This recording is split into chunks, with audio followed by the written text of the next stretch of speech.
ഏതെങ്കിലും കുടുംബത്തിലാണെങ്കിലോ ഇങ്ങനെ എന്തെങ്കിലും ഉണ്ടാവോ? അയാളെ തൂക്കിക്കൊല്ല, അത് ചെയ്യും ഇത് ചെയ്യും. ഇവിടെയാണെങ്കിലും അയാൾക്ക് 4 കൊല്ലം നന്നായി ഭക്ഷണം കൊടുത്തിട്ട് വിട്ടയച്ചിരിക്കണം. ഞങ്ങളുടെ കണ്ണീരിന് വിലയില്ല.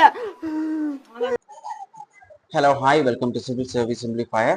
പാലക്കാട് നെന്മാറയിൽ ഇരട്ട കൊലപാതകം. എന്നാൽ അത് ഇരട്ട കൊലപാതകമല്ല, കാരണം 3 കൊലപാതകങ്ങൾ അവിടെ നടന്നിട്ടുണ്ടായിരുന്നു. കാരണം 2019 ഈ പ്രതി ഈ കണ്ട പെൺകുട്ടിയുടെ അമ്മയെ കൊന്നിട്ടുണ്ടായിരുന്നു.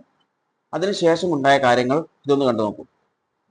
2019 പ്രദേശത്തെ സജിത എന്ന സ്ത്രീയെ കൊല ചെയ്ത ശേഷം പ്രതി ജയിലിലാകുന്നത്. 2022 മെയ്യിൽ ജാമ്യത്തിലിറങ്ങുന്നു.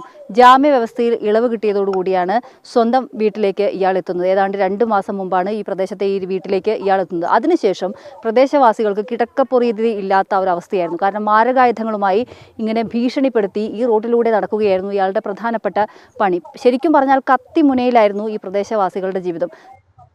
ഇതിൽ നിന്ന് നമുക്ക് മനസ്സിലാവുന്ന ഒരു കാര്യം എന്ന് പറയുന്നത്, ഈ വ്യക്തി 19 അറസ്റ്റ് ചെയ്യപ്പെടുകയും എന്നാൽ 2022 ഇയാൾക്ക് ജാമ്യം കിട്ടുകയും അതിനുശേഷം ഇയാൾ ഈ നാട്ടിലേക്ക് വരികയും ചെയ്തിട്ടുണ്ടായിരുന്നു. എന്നാൽ അതിനുശേഷം നാട്ടുകാരെ മുഴുവൻ വെല്ലുവിളിക്കുകയാണ് ചെയ്തിട്ടുണ്ടായിരുന്നത്. അതായത് എല്ലാവരും കൊല്ലുമെന്നാണ് പറഞ്ഞത്. ഇതിന്റെ പേരിൽ പോലീസിന് കംപ്ലൈന്റ് ചെയ്യുകയും അതിനെ തുടർന്ന് പോലീസ് ഈ വ്യക്തിയെ വിളിച്ച് വാണിംഗ് ചെയ്ത് വിടുകയും ചെയ്തിട്ടുള്ളത്. എന്നാൽ നമ്മൾ മനസ്സിലാക്കേണ്ട ഒരു കാര്യമുണ്ട്, ഇവിടെ പോലീസിന്റെ അനാസ്ഥയാണ് ചൂണ്ടിക്കാണിക്കുന്നത്. കാരണം പോലീസ് ഇങ്ങനെ ഒരു ജാമ്യത്തിൽ പോയ ഒരു വ്യക്തി ഇങ്ങനെ കൊലവിളിയുമായിട്ട് നടക്കുന്ന കണ്ടു കഴിഞ്ഞാൽ, അല്ലെങ്കിൽ ഒരു കംപ്ലൈന്റ് വന്നു കഴിഞ്ഞാൽ അപ്പം തന്നെ പിടിച്ചിട്ട് ജയിലിടേണ്ട ഒരു കാര്യമാണ്. പക്ഷേ അവരത് ചെയ്തിട്ടില്ല.